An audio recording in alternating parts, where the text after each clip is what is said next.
नमस्कार, मी आशा वानखडे. आशा कुकिंगमध्ये तुमचं स्वागत आहे. आज आपण बनवणार आहोत ओल्या नारळाची चटणी.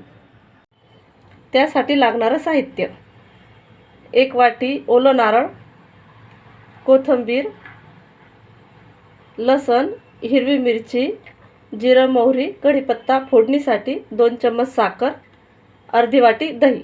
आता हे सर्व सारण आपल्याला एकत्र काढून घ्यायचं आहे मिक्सरमधून.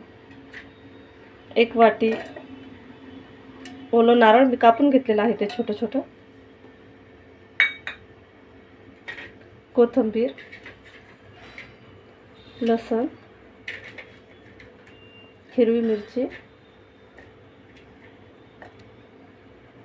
आपण अर्धा कढीपत्ता वाटणामध्ये घालू आणि अर्धा कढीपत्ता फोडणीसाठी ठेवू.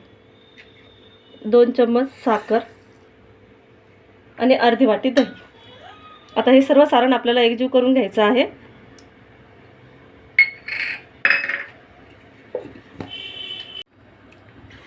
अशा प्रकारे आपल्याला हे सर्व वाटून घ्यायचं आहे आणि याच्यामध्ये अर्धा चम्मच मीठ पण घालायचं आहे. सॉरी, मी पहिले विसरली होती टाकायचं.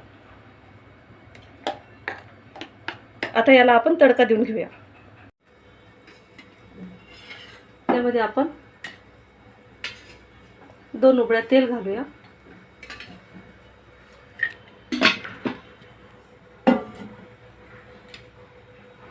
अर्धा चम्मच जिरं, मोहरी,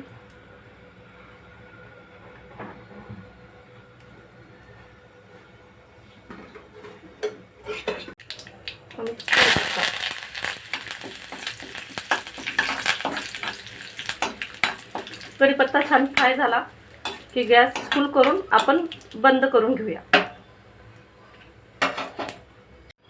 हे सर्व सारण आता आपण याच्यामध्ये घालून घेऊ.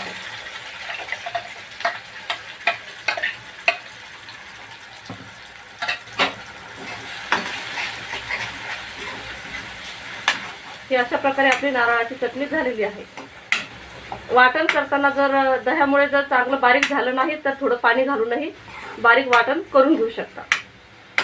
चला तर आता आपण याला सर्व करूया. तर अशा प्रकारे आपली नारळाची चटणी तयार झालेली आहे. ही चटणी तुम्ही मेंदूवडा, मसाला डोसा आणि तशी जेवणासोबत सुद्धा खाऊ शकता. ओल्या नारळाची चटणी आवडली असेल तर प्लीज मला लाईक, शेअर आणि सबस्क्राईब करा. जर तुम्हाला माझ्या आईची रेसिपी आवडली असेल तर लाईक, सबस्क्राईब आणि शेअर करा.